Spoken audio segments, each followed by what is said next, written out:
The gunshot that killed Warren Sinclair's brother echoed in his mind every single day, a reminder that he had been too slow, too weak, too worthless to save the only family he had left. 3 years had passed since that robbery gone wrong in Carson City, and Warren had drifted through the Nevada territory like a ghost, taking whatever work nobody else wanted, sleeping in barns when he was lucky and under stars when he was not.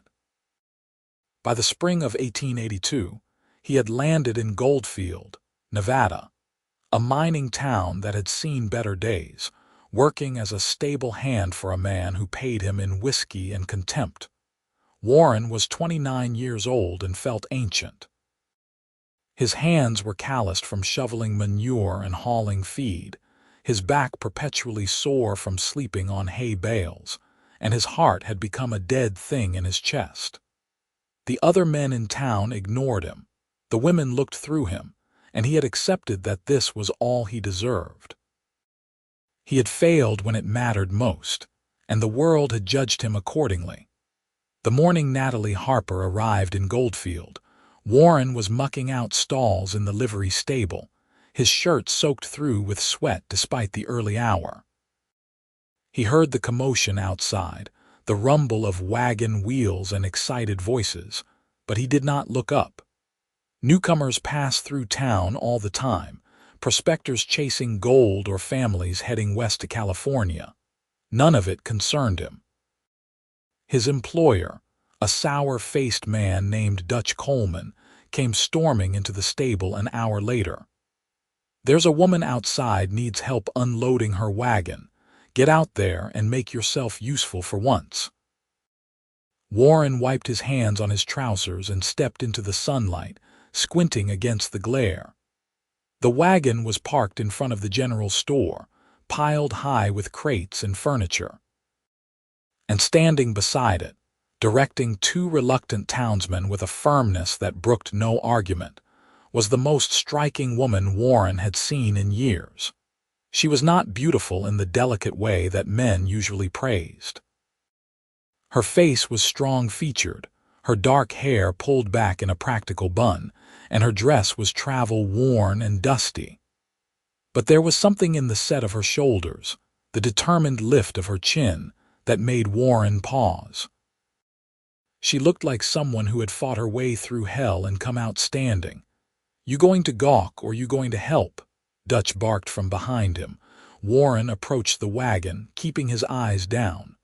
"Madam, I can help with those crates." She turned to look at him, and Warren felt the weight of her gaze. Her eyes were a startling green, direct and assessing. "Thank you. The heavier ones need to go inside the store, and the furniture can wait here until I figure out where I am living."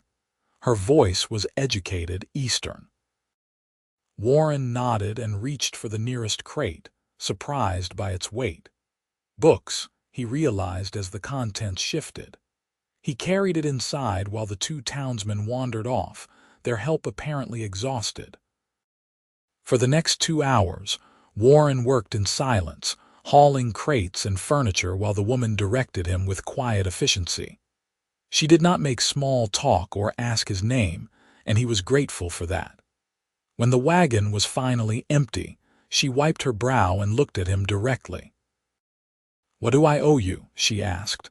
"Dutch will settle with you," Warren said, already turning to leave. "Wait." Her voice stopped him.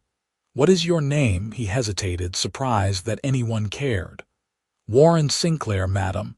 Natalie Harper. Thank you for your help, Mr. Sinclair." "You are the only person in this town who has done what they said they would." Warren did not know how to respond to that, so he just nodded and walked back to the stable, feeling her eyes on his back the whole way. Over the next few days, Warren learned that Natalie Harper was a widow from Boston, come west to open a school in Goldfield.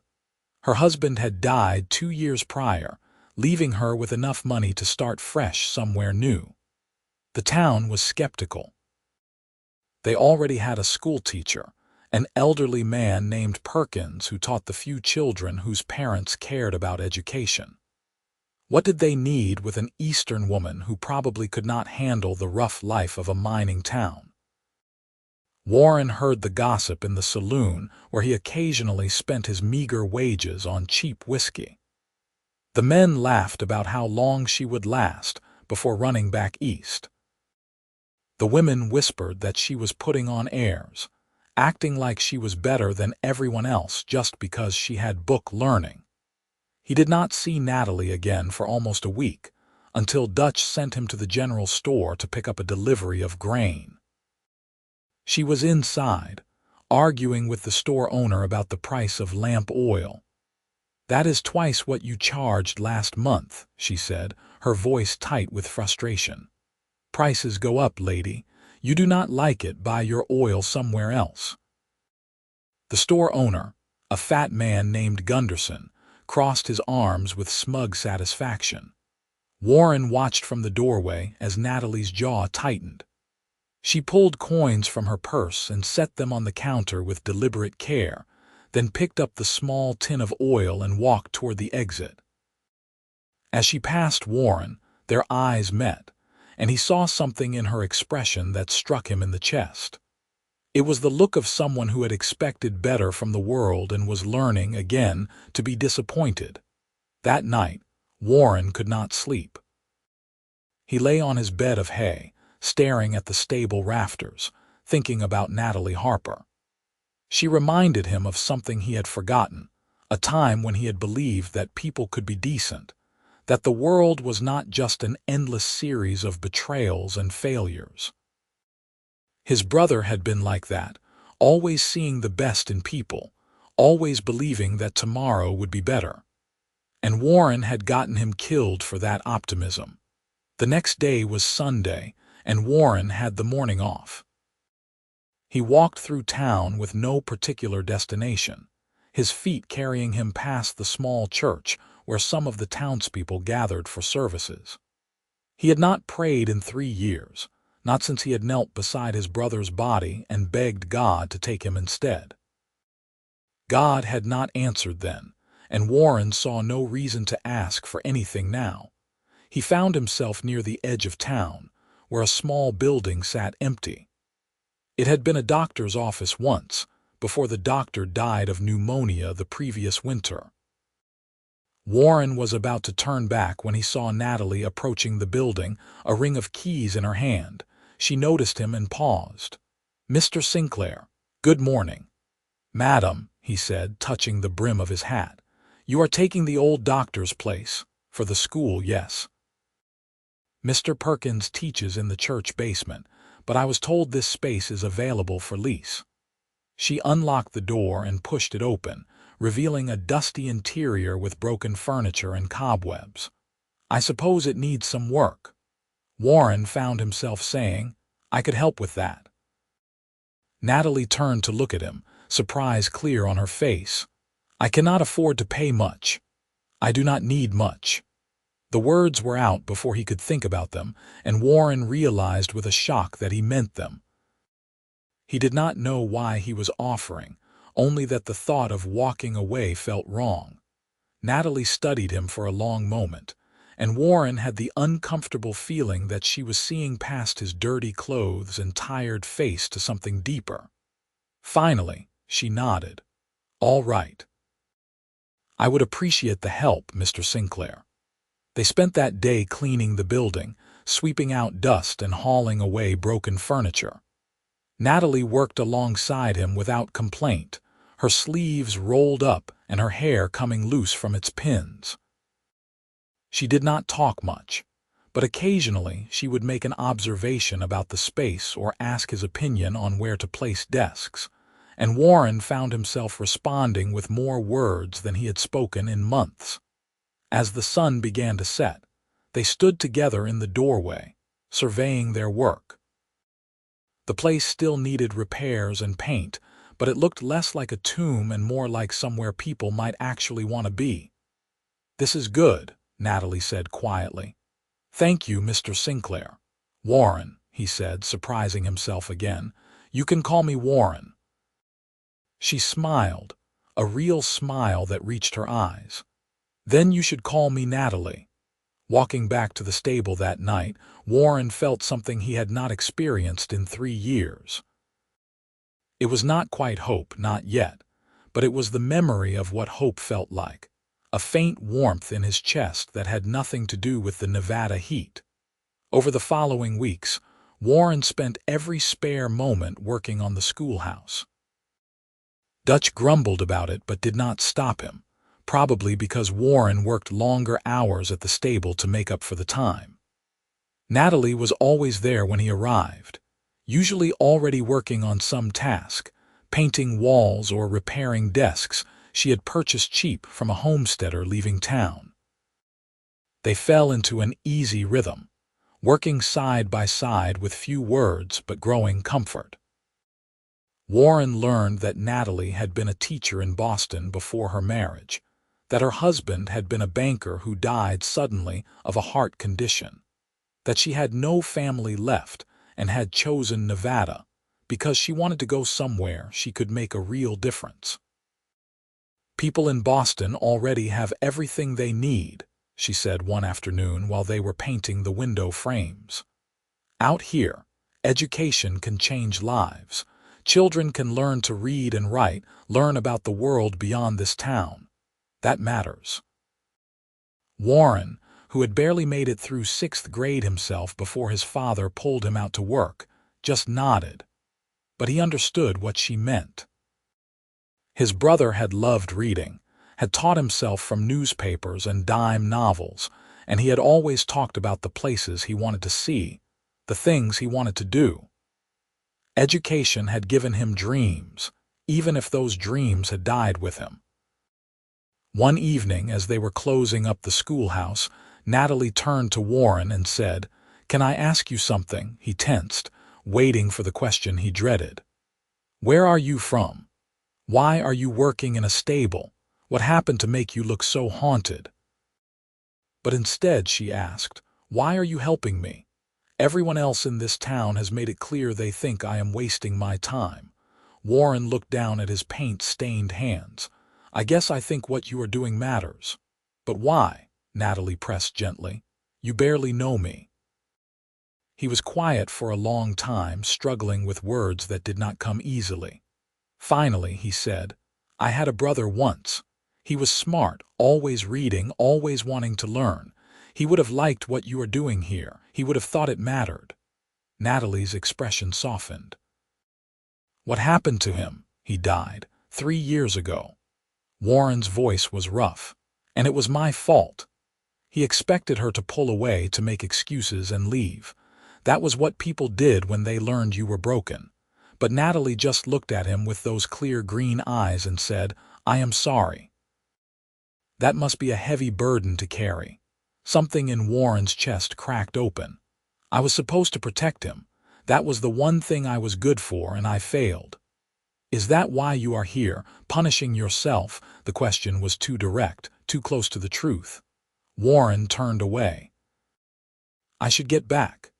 Natalie caught his arm, her touch light but firm. "Warren, you are a good man. I see how hard you work, how carefully you fix things, how you never ask for recognition or thanks. Whatever happened to your brother, I do not believe you are the villain you think you are."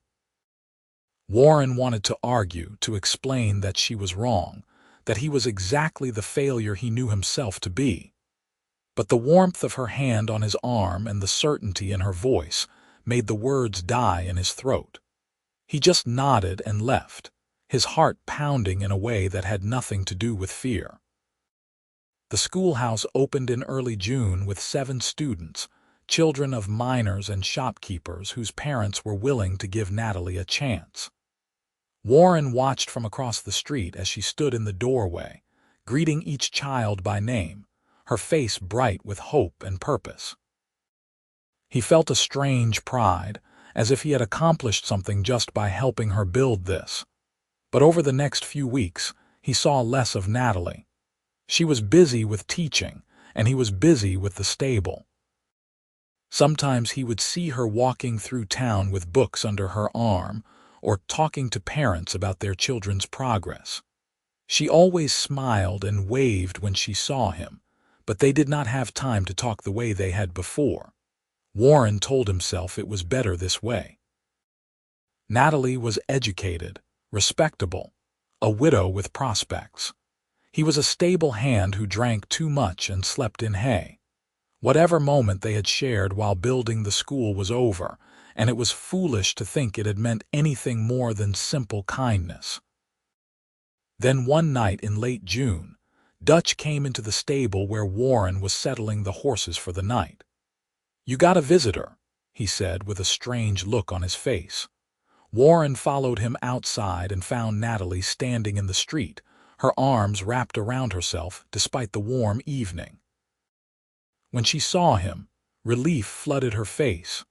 "Warren, I am sorry to bother you, but I did not know who else to ask." Her voice was shaking. "Someone broke into the schoolhouse tonight. They smashed desks and tore up books and painted terrible things on the walls." Warren felt cold fury settle in his gut. "Who did it? I do not know. But earlier today, Mr. Perkins came to the school and told me I was stealing his students, that I had no right to be here." She wiped her eyes quickly. "I am not saying it was him, but he was very angry." Warren looked at Dutch, who shrugged. "Do not look at me. I am not getting involved in town politics." Warren turned back to Natalie. "Show me." They walked through the quiet streets to the schoolhouse, and Warren felt something building in him that he had not felt since his brother died. It was not quite rage, not quite determination, but something fierce and protective that made his hands shake. When Natalie unlocked the door and lit a lamp, the destruction was worse than he had imagined. Desks were overturned and splintered, precious books torn to pieces, and scrawled across the wall in black paint were the words, "Go home, bitch." Natalie stood in the center of the room, looking at the destruction with a blank expression that Warren recognized. It was the look of someone trying not to break. "We can fix this," Warren said. "Can we?" Natalie's voice was hollow. "Maybe they are right. Maybe I do not belong here. I thought I could make a difference, but all I have done is make enemies." Warren crossed to her and, before he could think better of it, took her hands in his. They were cold despite the warm night. "Listen to me. What you are doing here matters. Those kids, they are learning because of you. Someone who is scared of that, someone who would do this, that is not a reason to quit. That is a reason to keep going." Natalie looked up at him, and Warren saw tears on her cheeks. "I do not know if I can do this alone." "You are not alone," Warren said, and he meant it with every fiber of his being. "I am here. We will fix this, and we will find out who did it, and they will know they cannot scare you away." For a moment they just stood there, hands clasped, breathing in the same space.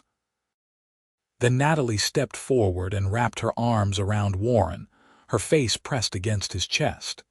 He froze, uncertain, before slowly bringing his arms around her.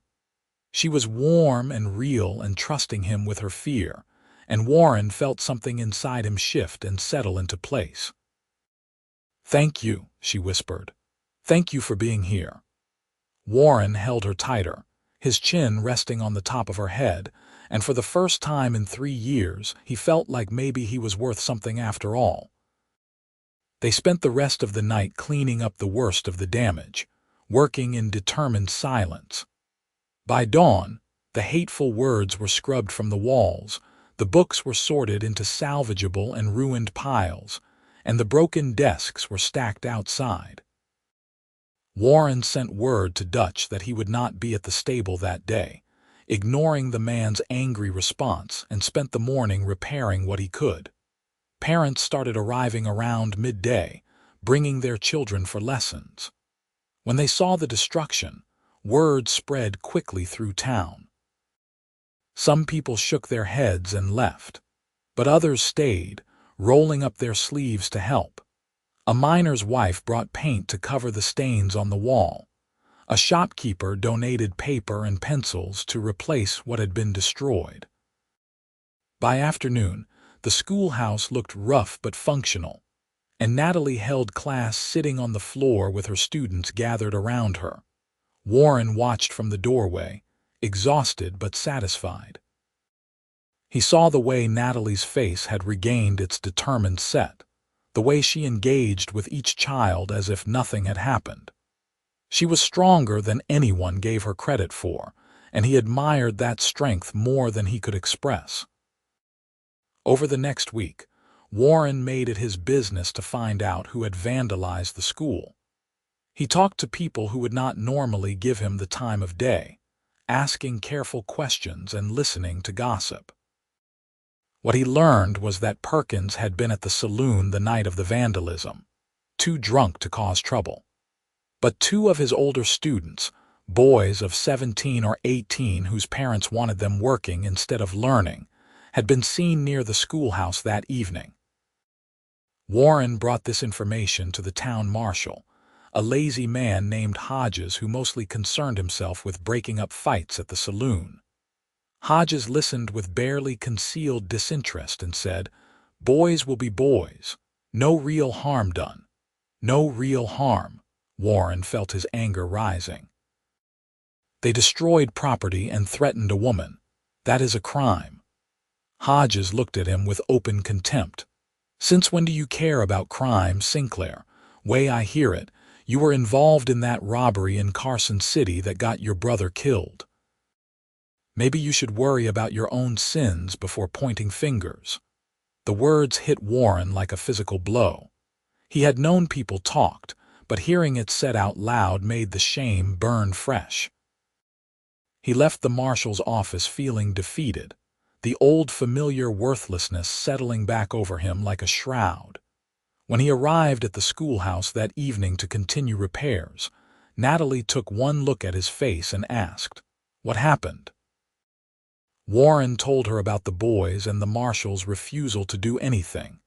He did not tell her what Hodges had said about him, but somehow she seemed to sense it anyway. "People in this town treat you poorly," she said, her voice sharp with anger. "I have seen it. They act like you are beneath them, like you do not matter." "Maybe they are right," Warren said tiredly. Natalie set down the book she had been holding and came to stand directly in front of him. "No, they are wrong. You are one of the best men I have ever met, Warren Sinclair. You work harder than anyone I know, you helped me when no one else would, and you have never asked for anything in return. Whatever people say about you, whatever you believe about yourself, I see the truth. You matter." Warren stared at her, his throat tight. "You do not know what I did. You do not know why my brother died." "Then tell me," Natalie said simply, and so he did. Standing in that half-repaired schoolhouse, Warren told her everything. How his brother Tom had gotten involved with a bad crowd, how he had planned to rob a bank in Carson City, how Warren had tried to stop him but Tom had insisted it would be fine, that they needed the money. How Warren had finally agreed to go along, thinking he could protect Tom, keep him safe. How everything had gone wrong, how the bank had more guards than they expected, how Tom had been shot running out the door, how Warren had carried his dying brother into an alley and held him while he bled out. "I should have stopped him," Warren said, his voice breaking. "I should have tied him up, turned him in, done anything except go along with his stupid plan. But I wanted him to be right. I wanted to believe we could have something better, and he died because I was weak." Natalie listened without interrupting, and when he was finished, she was quiet for a long moment. Finally, she said, "You did not kill your brother. The men who shot him did that. You tried to protect him in the only way you knew how. You cannot blame yourself for loving someone and wanting to keep them safe." "The law does not see it that way," Warren said bitterly. "I was part of that robbery. I am a criminal." "You were never charged," Natalie pointed out. "You could have run, but you stayed with your brother. You could have taken the money, but you left it there. Warren, you made a mistake born from love and desperation. That does not make you worthless. That makes you human." Warren wanted to believe her, but 3 years of self-loathing were not easily set aside. "Why do you care?" Why does it matter to you what I think of myself?" Natalie took a step closer, and Warren could see the rapid flutter of her pulse in her throat. "Because I care about you," she said softly. "These past months, working with you, talking with you, I have felt more alive than I have since my husband died. You make me feel safe and valued and seen. And I think maybe I do the same for you, even if you will not admit it." Warren's heart was pounding so hard he thought it might burst. "Natalie, I am a stable hand who sleeps in hay and drinks too much. You deserve better than me." "I deserve someone who treats me with respect and kindness," Natalie said firmly. "Someone who works hard and keeps his word and does not give up when things get difficult. That is you, Warren." "You are exactly who I want." The words struck something deep in Warren's chest, unlocking feelings he had buried for years. She chose him. Out of everyone in this town, everyone in the world, Natalie Harper looked at broken, worthless Warren Sinclair and saw someone worth choosing. The weight of that choice, the sheer improbable gift of it, made his eyes burn. "I do not know how to be what you need," he said hoarsely. "You are already what I need," Natalie replied, and she reached up to cup his face in her hands. "You just need to believe it." Warren closed his eyes, leaning into her touch, feeling the warmth of her palms against his skin. When he opened his eyes again, Natalie was looking at him with such open affection that it made his breath catch. Slowly, giving her time to pull away, he lowered his head and kissed her. It was gentle at first, tentative, as if they were both afraid the moment might shatter. But then Natalie made a soft sound and pressed closer, her arms wrapping around his neck, and Warren felt the last of his restraint crumble. He kissed her with 3 years of loneliness and longing, with the desperation of a man who had forgotten what it meant to be wanted and was suddenly, miraculously, being chosen. When they finally pulled apart, both breathing hard, Natalie smiled up at him. "See, you know exactly what I need." Warren laughed, a sound he barely recognized from his own throat. He rested his forehead against hers, his hands on her waist, and for the first time in years, he allowed himself to feel happy. The town gossip about Warren and Natalie started almost immediately, but they found they did not care much. Warren moved out of the stable, renting a small room above the general store with money he saved by working extra hours. Dutch was furious about losing his live-in help, but Warren discovered he felt no loyalty to a man who had treated him with constant contempt.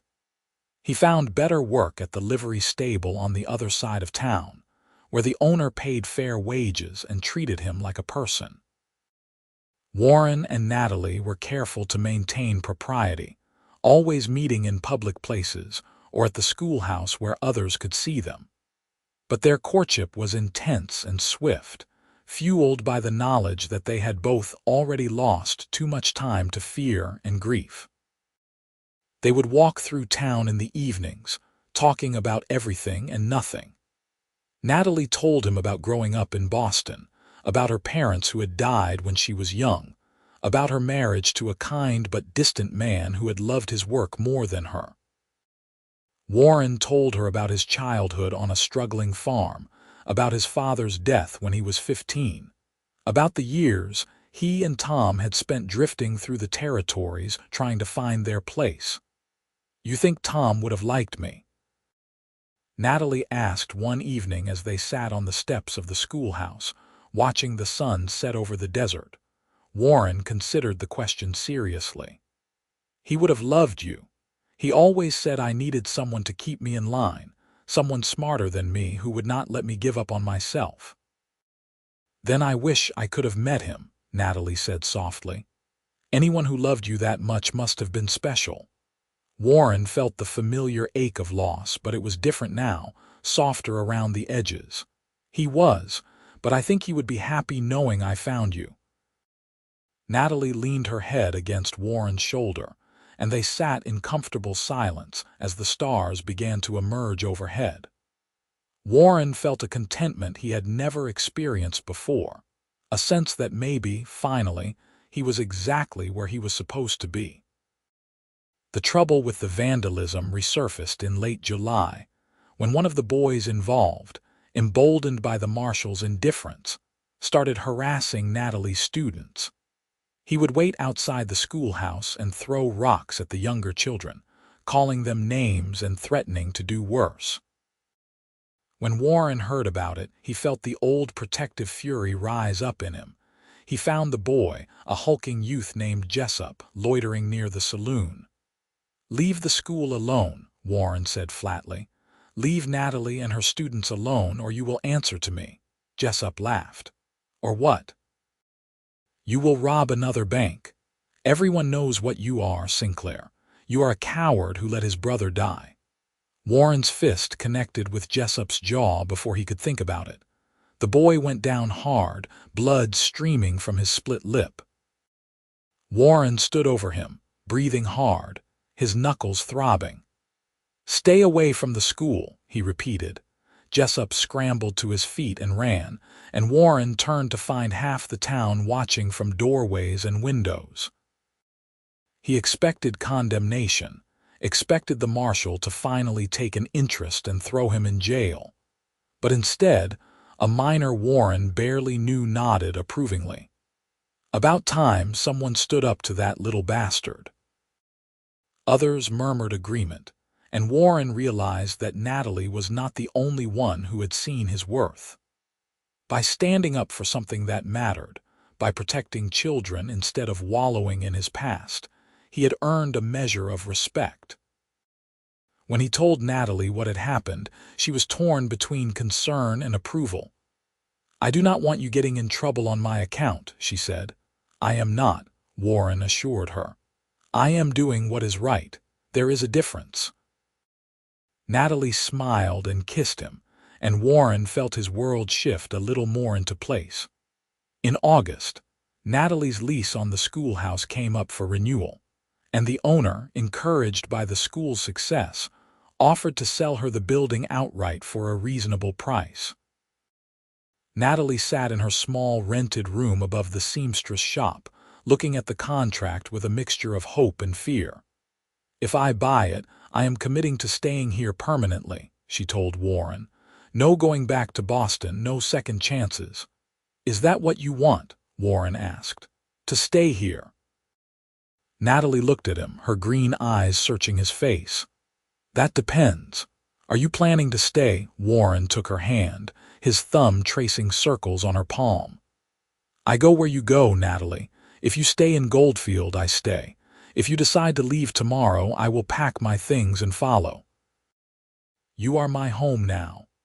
Natalie's eyes filled with tears, but she was smiling. "Then I am staying. And Warren, I want you to consider something. This schoolhouse, it is not just mine. You built it as much as I did. If I buy it, I want us to own it together, as partners." Warren stared at her. "Natalie, I do not have money to contribute." "Yes, you do. You have labor and skill and dedication.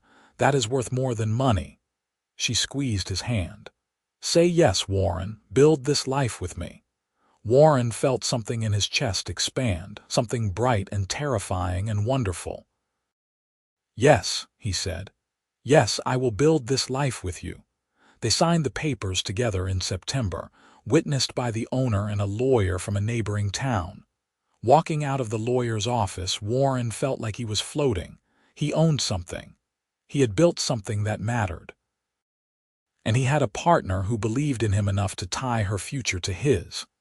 That night, Warren took Natalie to dinner at the best restaurant in Goldfield, a modest establishment that served decent steak and potatoes. Over the meal, Warren worked up his courage for what he wanted to say. "Natalie, I know we have not been courting that long, but I am not a young man and neither of us has time to waste. I love you.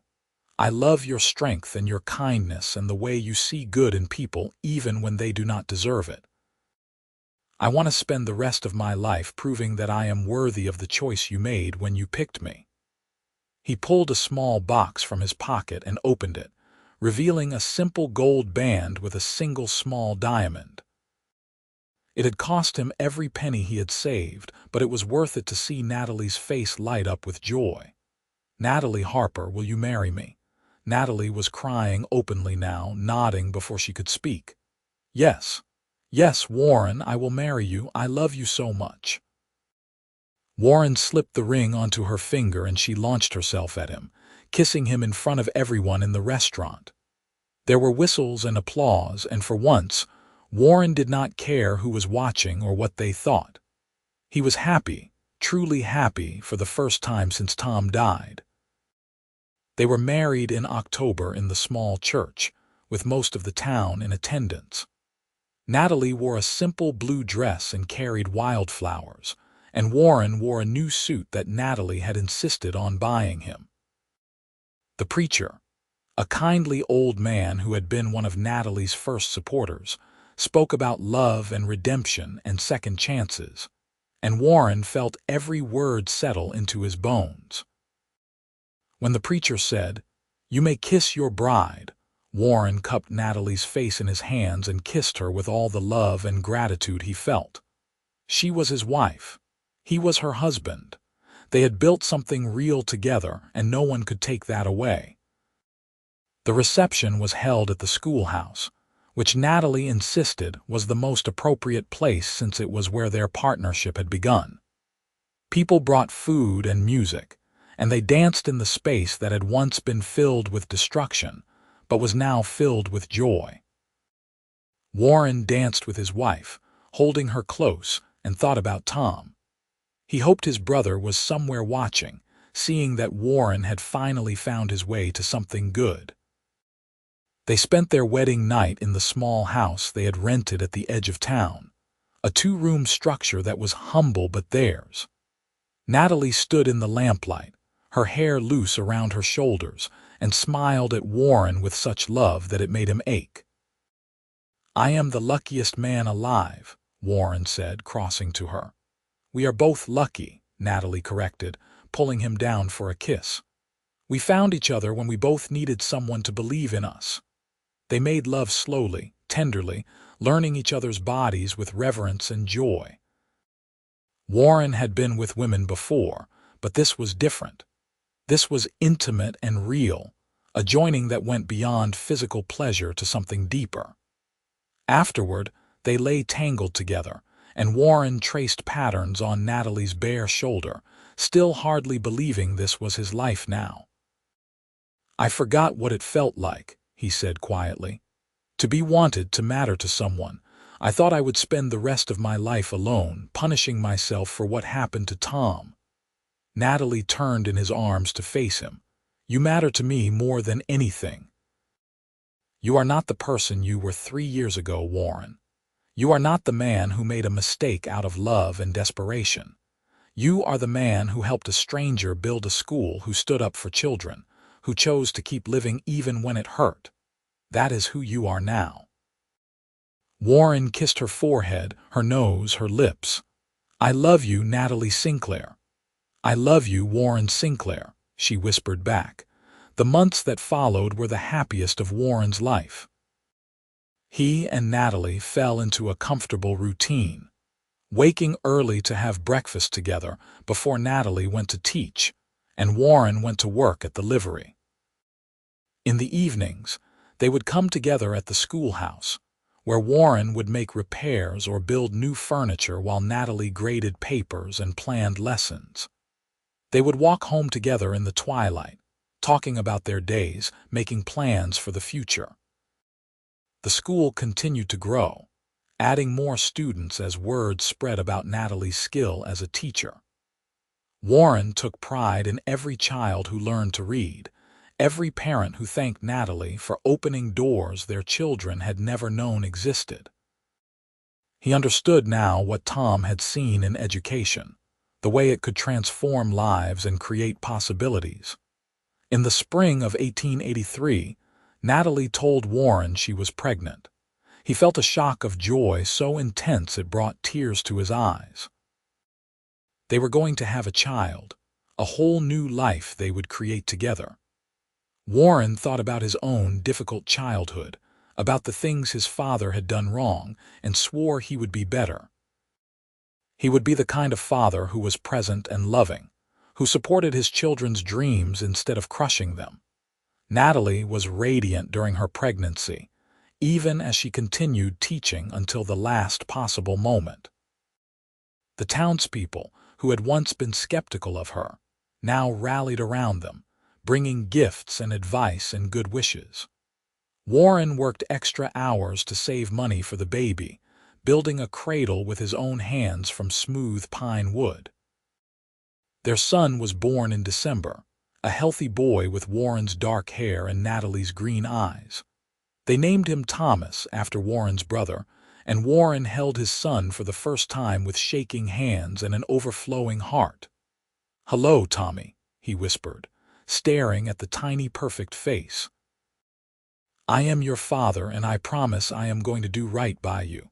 I promise you are going to grow up knowing you are loved and wanted and important."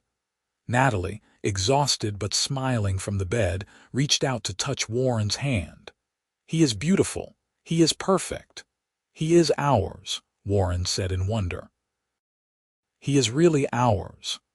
Fatherhood transformed Warren in ways he had not expected. Every smile from Tommy, every milestone, felt like a gift he did not deserve but was grateful for anyway.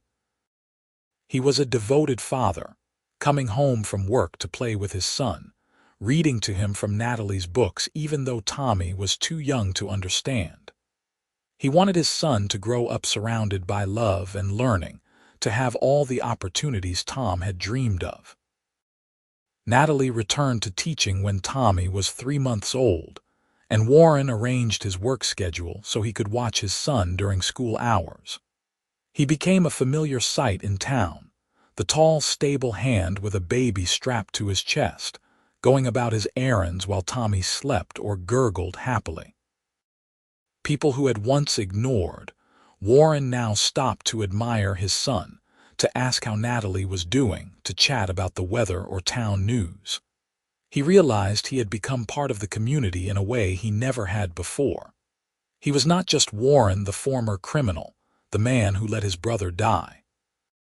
He was Warren Sinclair, husband and father, respected tradesman, contributor to the town's welfare. He had worth, and people recognized it. Time passed in a blur of happiness and hard work. Tommy grew into a bright, curious toddler who loved following his father around and listening to his mother read. The school continued to thrive, eventually necessitating the hiring of an assistant teacher to help with the growing number of students. Warren built an addition onto their house, giving them more space for their growing family. In the summer of 1885, Natalie told Warren she was pregnant again. This time, Warren felt a calm joy rather than shock. They were ready for another child, ready to expand their family and their love. Their daughter was born in early 1886, a tiny girl they named Grace, and she had Natalie's determination and Warren's quiet intensity.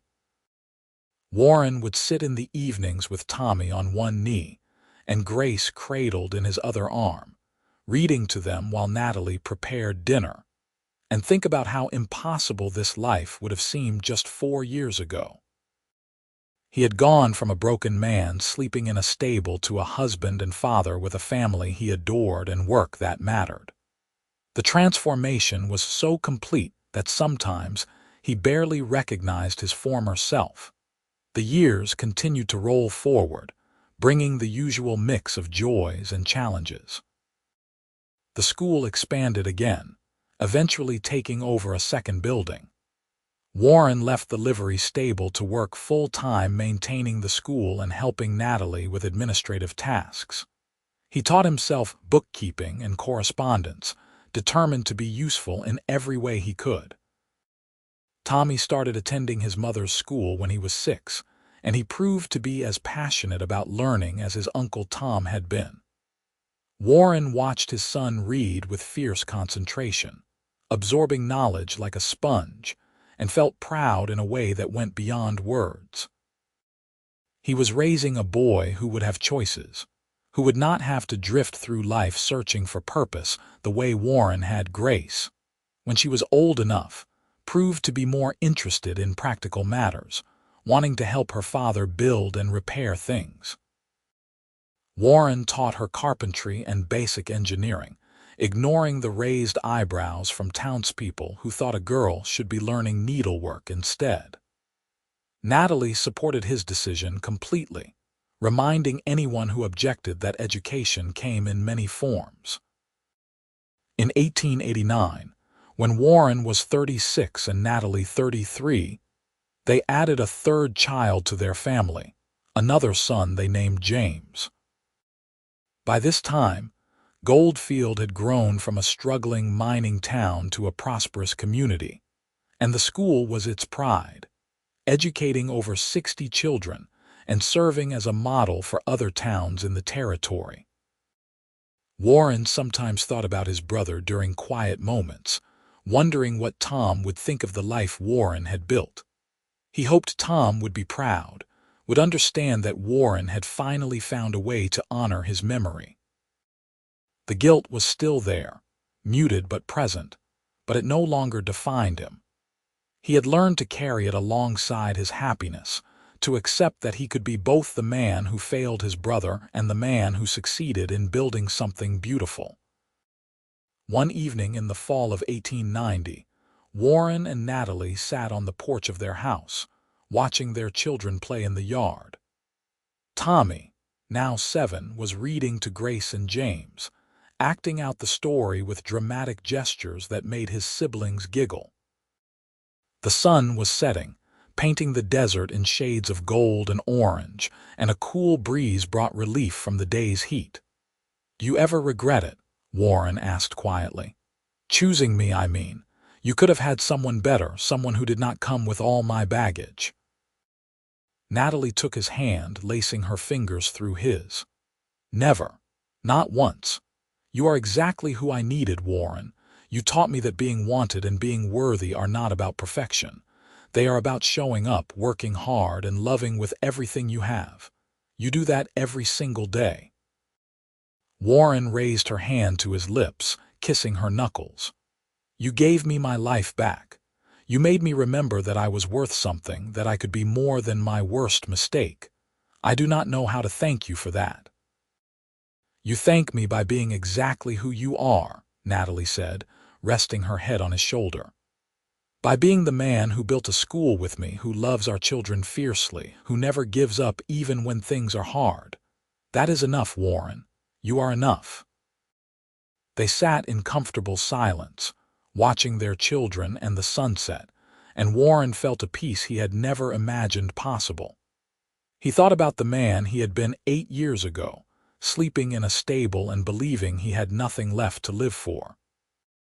That man would not recognize the life Warren had now, would not believe it was possible. But it was possible, because Natalie had looked at him and seen worth when he could not see it himself. She had chosen him, and in choosing him, she had given him the greatest gift imaginable, the chance to choose himself, to believe he was worthy of love and happiness, and a future filled with purpose. The years that followed brought their share of challenges. There were droughts that made life difficult, economic downturns that affected the town, illnesses that scared them with their severity. But Warren and Natalie faced everything together, their partnership tested and strengthened by adversity. Their children grew healthy and happy, each developing their own interests and dreams. Tommy eventually went to college in California, becoming a teacher like his mother. Grace stayed in Goldfield, marrying a young engineer and working alongside her father to maintain and expand the school. James, the youngest, surprised everyone by becoming a doctor, inspired by the town physician who had helped deliver him. Warren watched his children succeed and felt a pride that was almost overwhelming. He had broken the cycle of failure and loss that had defined his early life. He had raised children who knew they were valued, who had confidence in their own worth, who would go into the world believing they could make a difference. The school that Warren and Natalie had built together became their legacy, educating hundreds of children over the decades and fundamentally changing the character of Goldfield. What had once been a rough mining town became known for its literacy rates and the number of its citizens who went on to higher education. People came from all over Nevada to see the school and learn about its methods, and Natalie was frequently invited to speak at educational conferences. But for Warren, the greatest achievement was not the school's reputation or his children's successes. It was the simple fact that he had learned to be happy, to wake up each morning and feel grateful for his life. He had learned that one mistake, no matter how terrible, did not have to define an entire existence. He had learned that being wanted was not about being perfect, but about being genuine, about showing up with honesty and effort and love. On their 20th wedding anniversary in 1903, Warren and Natalie threw a party at the school, inviting everyone who had been part of their journey. The building was packed with former students, parents, friends, and family. Warren stood to give a toast, his hand clasped in Natalie's, and looked out at all the faces that had become dear to him. 20 years ago, I was a man who thought he had nothing left to give, Warren said, his voice steady and clear. I was working in a stable, sleeping in hay, believing that I deserved nothing better because of the mistakes I had made. And then this woman, this remarkable, stubborn, brilliant woman, came to town and saw something in me that I could not see in myself. She chose me when I thought I was not worth choosing. She built a life with me when I thought I had no future. Everything good in my life, everything that matters, started the day Natalie Harper looked at me and decided I was worth her time. He turned to Natalie, who had tears streaming down her face. You gave me back my worth, my purpose, my life. You gave me our children and this community and a reason to wake up every morning. I love you more than words can express, and I will spend the rest of my days trying to be worthy of the choice you made. Natalie stood and kissed him, and the room erupted in applause and cheers. Warren held his wife close, surrounded by the life they had built together, and knew with absolute certainty that he was exactly where he was meant to be. The years continued their steady march, bringing Warren and Natalie into their later years with grace. They watched their grandchildren grow, saw the school flourish under new leadership, and spent their days in comfortable companionship. Warren's hands grew gnarled with arthritis, but he still spent hours in his workshop, creating things with the same care and precision he had always brought to his work. Natalie's hair turned silver, and she eventually retired from teaching, but she remained involved in the school's operations and spent her free time writing curriculum guides that were used throughout the territory. They would sit together on their porch in the evenings, holding hands and watching the sunset, talking about their lives with satisfaction and peace. Warren never forgot his brother Tom, never stopped thinking about the young man who had dreamed of better things. But he had learned to remember Tom with fondness rather than guilt, to honor his brother's memory by living a life Tom would have been proud of. He had learned that redemption was not about erasing the past, but about building a future that acknowledged mistakes while refusing to be defined by them. In the spring of 1912, as Warren approached his 59th birthday, he and Natalie took a trip to visit Tommy in San Francisco, where he was now a professor at a prestigious university. Walking through the city, watching the modern world unfold around them, Warren thought about the journey that had brought him from a stable in Goldfield to this moment. "You ever miss the early days?" he asked Natalie as they strolled through a park, watching children play. "When it was just us and the school and everything was new," Natalie smiled, her green eyes still as bright as they had been 30 years earlier. I miss the intensity of it sometimes, the feeling that every day was an adventure, but I would not trade what we have now for anything. We built something that lasted, Warren. We created a family and a legacy that will outlive us. That is more than most people can say. Warren pulled her close, kissing the top of her head. I still cannot believe you chose me. After all these years, it still feels like a miracle. It was not a miracle, Natalie said firmly. It was a choice, one I made with my eyes open. I saw a good man who was hurting, and I decided he was worth fighting for. The miracle is that you believed me, that you let yourself be chosen. That took more courage than you know. They continued their walk, hand in hand. Two people who had found each other in the most unlikely circumstances and built a life that exceeded their wildest dreams. Warren thought about the man he had been at 29, broken and lost and sleeping in hay. That man would not believe the life Warren had lived, would not comprehend the happiness and purpose he had found. But that man had been necessary, had been the starting point for everything that came after. Without that darkness, Warren would not have appreciated the light when Natalie brought it.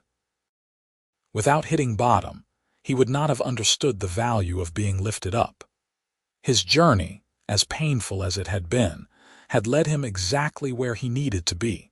When Warren and Natalie returned to Goldfield, they were greeted warmly by the community that had become their home. The school was thriving under Grace's management, with over 100 students and a reputation that extended throughout Nevada. Warren spent his days helping with maintenance and playing with his grandchildren, feeling content in a way he had never thought possible. He would sometimes walk past the old stable where he had worked all those years ago, remembering the man he had been. The building was empty now, Dutch Coleman having died years earlier and the property sold to new owners. But Warren could still picture himself mucking out stalls with dead eyes and a deader heart, believing he had no future worth living. If he could talk to that man now, Warren thought, he would tell him to hold on. He would tell him that the darkest night always gives way to dawn, that being wanted is not about being perfect, but about being authentic. That worth is not something lost forever, but something that can be remembered and reclaimed. He would tell him that somewhere in the world, a woman named Natalie Harper was packing her bags and heading west, and when she arrived, everything would change. But that man would have to learn those lessons himself, just as Warren had. Some truths could not be told but had to be lived, had to be earned through struggle and pain and the courage to keep going when everything seemed hopeless. Warren and Natalie lived long, fulfilling lives, remaining partners until the end. When Warren passed away peacefully in his sleep at the age of 72, surrounded by his family, his last words were, "Thank you for choosing me." Natalie held his hand and whispered, "Thank you for letting yourself be chosen." Natalie lived for another 6 years, spending that time ensuring the school's continued success and writing her memoirs, which would eventually be published and inspire educators throughout the western states. When she died at the age of 80, she was buried next to Warren in the Goldfield Cemetery, their headstones side by side beneath a cottonwood tree. Their children ensured their legacy continued, maintaining the school and instilling in their own children the values of hard work, education, and the belief that everyone has inherent worth regardless of their past. The school remained a cornerstone of Goldfield for generations, a testament to what two people could build when they chose to see the best in each other and themselves. And sometimes, when people walked past the cemetery in the evening light, they swore they could see two figures sitting beneath the cottonwood tree, holding hands and watching the sunset, still together even in death. It was just a trick of the light, of course, shadows and imagination. But it was a comforting thought. The idea that a love as strong as Warren and Natalie's could transcend even mortality. Their story became part of Goldfield's history, told and retold until it took on the quality of legend. The man who had been broken, and the woman who helped him remember his worth, building a life and a legacy that changed their entire community. It was a story about second chances, about the transformative power of being chosen, about finding redemption not through grand gestures, but through daily acts of love and dedication. And it was a story with a simple truth at its heart, that no one is beyond saving, that worth is inherent and not earned, and that sometimes the act of choosing someone and the courage to be chosen can change everything. Warren Sinclair had forgotten what it felt like to be wanted, to matter, to have value. Natalie Harper had chosen him, had seen his worth when he could not, and in doing so, she had given him back his life. Together, they proved that love was not just about romance or passion, though they had both in abundance. Love was about partnership and respect, and the willingness to fight for someone even when they had given up on themselves. It was about building something beautiful from broken pieces, about creating light in darkness, about remembering that every person carries infinite potential for change and growth. Their children and grandchildren carried those lessons forward, spreading them through their own lives and relationships. The school Warren and Natalie built educated thousands of children over the decades, giving them opportunities and opening doors that might otherwise have remained closed. And every student who graduated, every child who learned to read, every life that was changed by education was a testament to what had begun with a simple choice in a dusty Nevada town in 1882.